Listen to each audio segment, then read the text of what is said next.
Title: AITA for refusing to pay at a restaurant that was false advertising. Verdict: asshole. So my girlfriend Ryan, she's 27, I'm 28, really wanted to go to this fancy new restaurant in the city that Shed heard great things about. Shed been talking about it for a couple of weeks, saying her coworkers loved it and that it was supposed to be an experience. I'm not really a fancy restaurant guy, but I figured it would be a nice date night, so I agreed. We get there, and right away it's one of those hipster-looking places.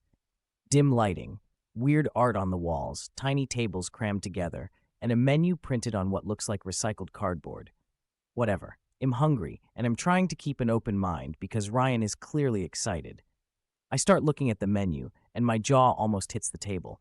This place is crazy expensive. Almost every dish is more than $15, $20, and half the ingredients sound made up. There are things like foraged greens, truffle foam, and artisanal reduction.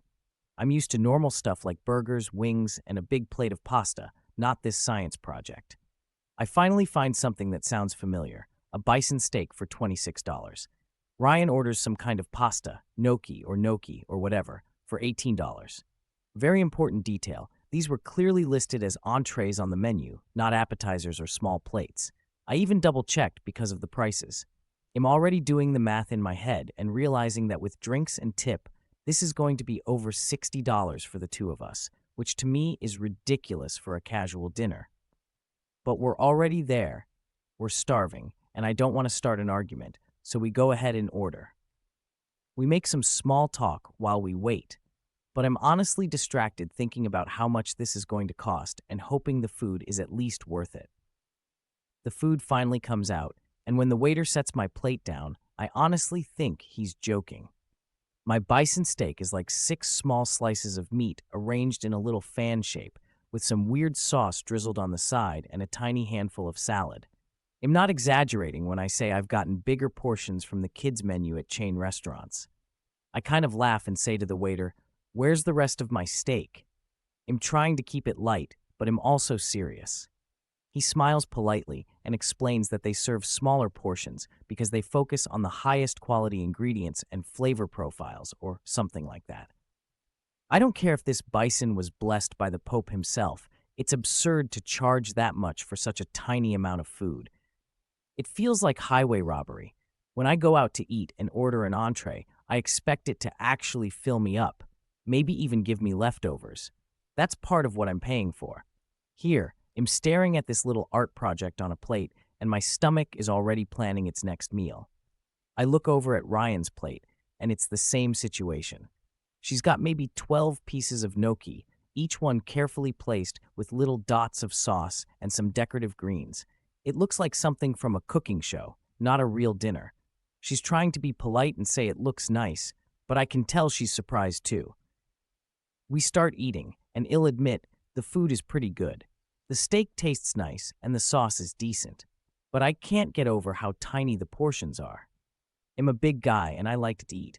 I'm not expecting an all-you-can-eat buffet, but I also don't expect to leave an expensive restaurant still hungry. I start complaining quietly to Ryan about it, saying things like, "This is ridiculous, and how is this an entree?" She starts getting annoyed with me and tells me to just enjoy the night and stop making a scene. She says, this is just how some nicer restaurants are, and that I should have looked at the menu more carefully before agreeing to come.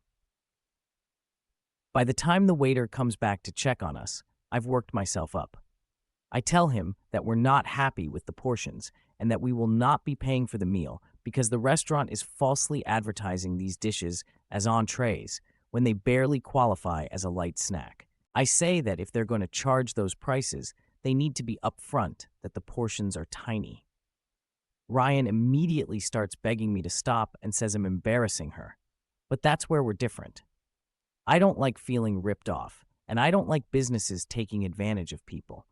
In my mind, if no one ever speaks up, places like this will just keep doing it.